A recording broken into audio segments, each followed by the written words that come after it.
Okay,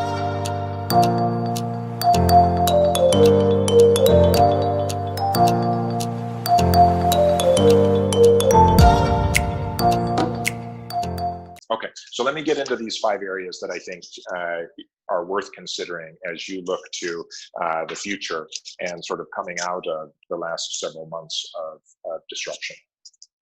The first thing I want to mention is to look for opportunities to ensure that your products and your services are recession-proof. As I mentioned earlier, it's likely that we will experience a couple of years of downturn globally. It's likely that the disruption caused by the virus will take real root around the world and will cause a recession to spread.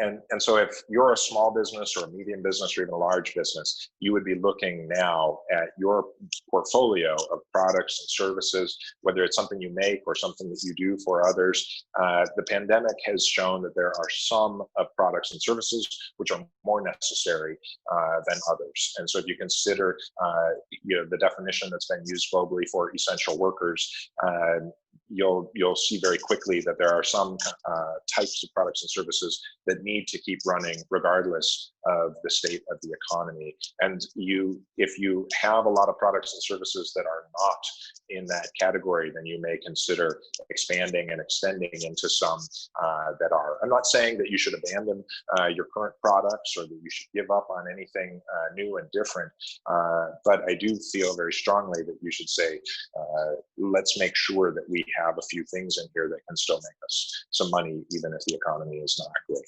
And so along those lines, I would say, obviously, as I said before, tourism and hospitality are going to be a bad place to be for the next few years. Events management, at least for the next 6 months, is likely to be not great. But really any luxury good, motor vehicles, even office supplies and printing, these are kinds of services that are likely going to be not growing very positively over the coming years. So instead, look for areas where these products and services are necessary no matter the state of the economy. And that's where we look at things like healthcare, medical devices, agro-processing and agricultural products, consumer products. These are all things that tend to fare pretty well during recessionary times. The second thing I want to mention is around flexibility.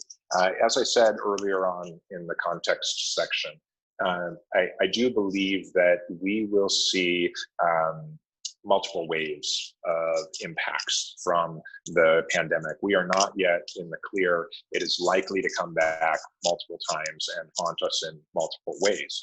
And so I would say we should be looking at ways to run our operations in a very flexible manner. We should be looking for opportunities that allow us to dial it up and dial it down, to think of our operations as being not just on or off, but actually something that we can turn up and turn down.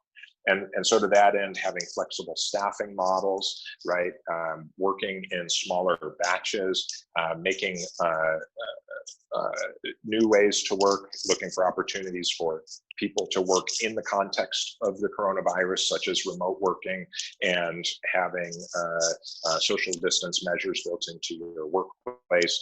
Many companies are allowing or inviting 20% of their company to come to work 1 week and then 20% to come the next week, and just rotating through every week. And that does two things. One, it allows you to do more social distancing in the workplace, but two, it also means that if somebody gets the coronavirus in your workforce, you don't have to quarantine the entire workforce. You just quarantine the 20% that were there at work with that individual. So it minimizes your risks a little bit. And that's the second point on this page, is really around unforeseen risks. There are likely to be many risks that come our way over the course of this pandemic. And so looking for ways that allow you to mitigate those risks. For instance, I mentioned the supply chain just-in-time inventory approach. Now is not a good time to be trying to run your inventories as thin as possible. Rather, you should look for your critical parts and figure out how to build a bit of excess capacity so that you can still make parts if your supply chain gets disrupted. Second point here is look for ways to draft terms of contract that would allow you to be flexible. So, try not to lock yourself into anything that you might not want to change if the world changes on you. And then third is to the same point, we don't want to make any really big long-term commitments right now, because it is very likely that the world will keep changing on us over the next 9 months or so. So the third one I want to point out here is that we need to be thinking about opportunities for innovation. So even as I've told you just a moment ago to look for ways to get into recession-proof products, it's also true that recessions and crises like this tend to be the seedbed or the fertile soil into which new ideas get planted. And that's because people's lives are being disrupted. And when people's lives get disrupted, we see social changes, we see cultural changes that require new solutions. And so many of the most successful companies in the world are the ones that emerged during times of crisis when there was a significant social change underway. We can look even over the last couple of months at how successful Zoom has been as a platform for digital communication, just because of this immediate need that has happened. So I would say if you want to look for innovative products, if you want to look for new ideas, look at the ways in which people are changing how they do stuff. So for instance, a lot of people are working from home who didn't work from home before. So maybe food delivery services or things related to products and delivery could be pretty interesting, or even furniture relating to home offices, for instance. I think secondly, you can look at how things are changing around us. And of course, in Vietnam, masks were already a strong norm.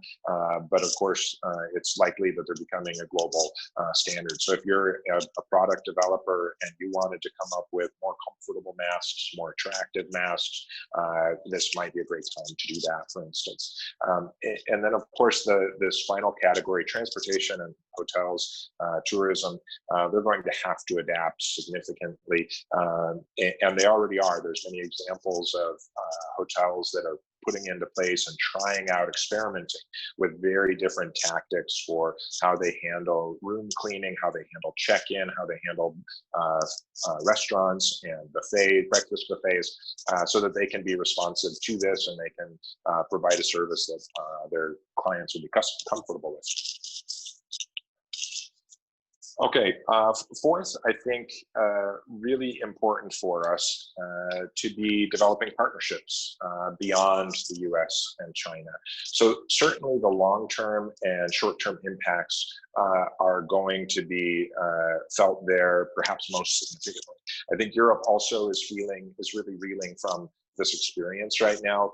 And if you are a company here in Vietnam looking for opportunities and partnerships external to Vietnam, I would say, look in places other than those traditional markets. So if you're looking for developed countries to partner with for international export markets or for foreign direct investment or even as business partners, let's stay in this half of the hemisphere. Let's look at Japan, Australia, Singapore, Korea. These are all great partners who have taken a historic interest in Vietnam and where the impacts have been somewhat less severe than in some of these other markets.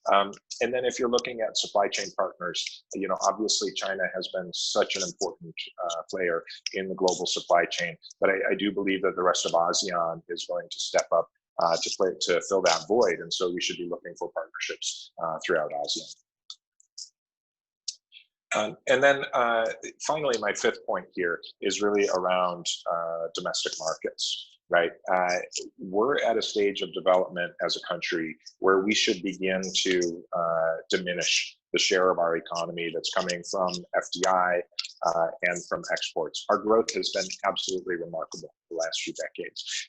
Since 2002, as it says here, GDP has increased by 2.7 times.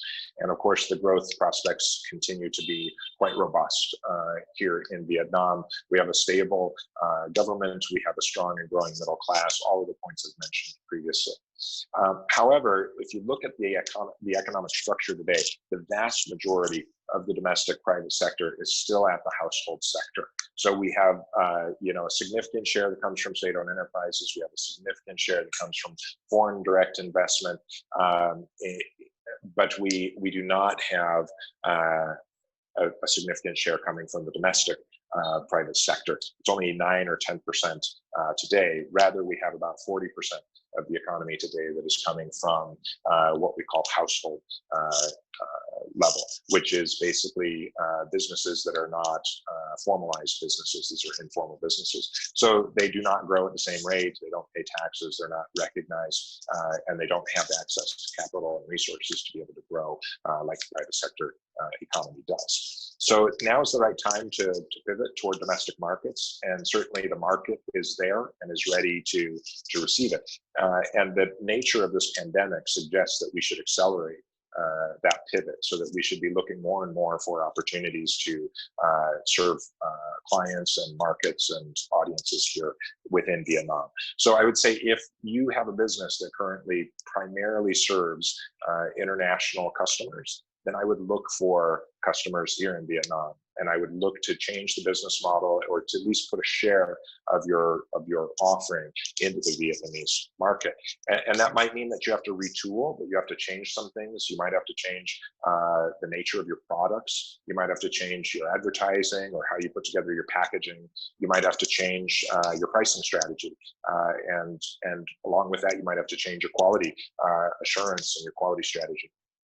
You also may have to change your distribution channels or your suppliers as well. But each of those are pretty minor things in the context of the long-term arc that we'll see Vietnam continue to grow, and the share of opportunity of market here in Vietnam continue to lift as well.